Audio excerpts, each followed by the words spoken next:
To enable or disable quick share on a Samsung Galaxy S26, you can simply open the settings on your phone. Over here we can proceed to connected devices, and then you should be able to find the quick share option over here at the top.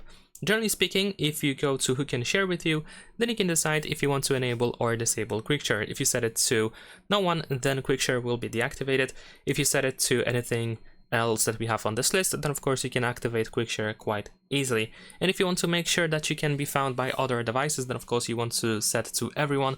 By default we set it for 10 minutes, but you can uncheck this option so you stay visible to everyone until you turn this option off by yourself.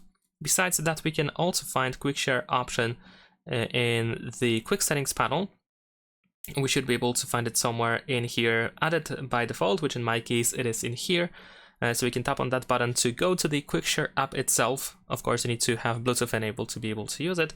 And once you are in this receive menu, no matter what is the visibility set in the quick share settings, you are set to everyone. So as long as you stay on the screen, you are temporarily visible to everyone near you. And you can also go to send in case you want to, for example, send files, of course. And that is pretty much it. Leave a like and subscribe.